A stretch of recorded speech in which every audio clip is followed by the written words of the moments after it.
Welcome to a theoretical look at Reno versus ACLU. I'm Andrew. And I'm Mike. And to begin, we need to look first at the actual law behind Reno versus ACLU. That law is called the Communications Decency Act, or the CDA. The CDA criminalized sending obscene or indecent messages to minors over the internet. How do we know what's obscene or indecent? Well, the Congress says contemporary community standards will tell us what is obscene or indecent.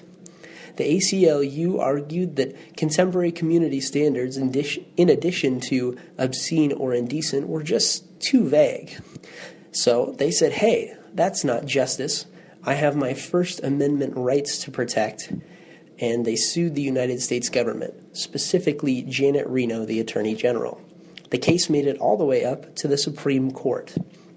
The court agreed with the ACLU, saying the law was too vague to be narrowly tailored, which means that the law was too vague to just affect one area of speech, which was online sexual speech.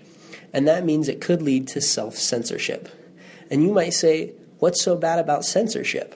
Sometimes we use it in the military and it protects us. Well, there's three guys we're going to tell you.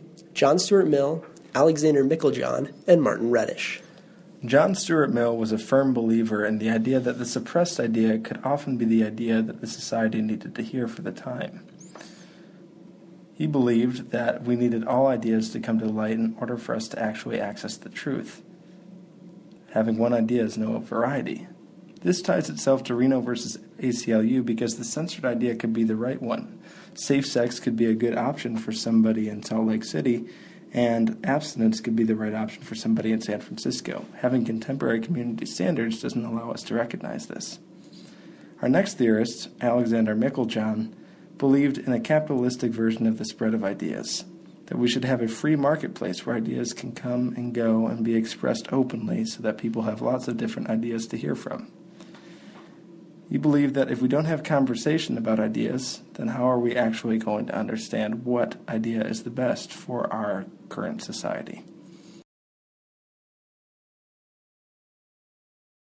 This connects to Reno versus ACLU because if we don't have conversations with minors about sex, then they won't understand what is offensive or indecent. They'll be too afraid to access those ideas or learn about them because there's only one dominant idea that's housing itself in society. Our last theorist is Martin Redish.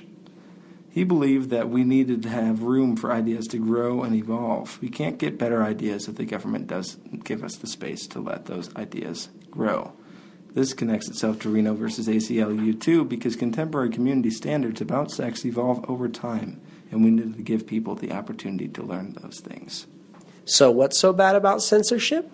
Censorship removes our ability to find the truth through variety in an evolving marketplace of ideas.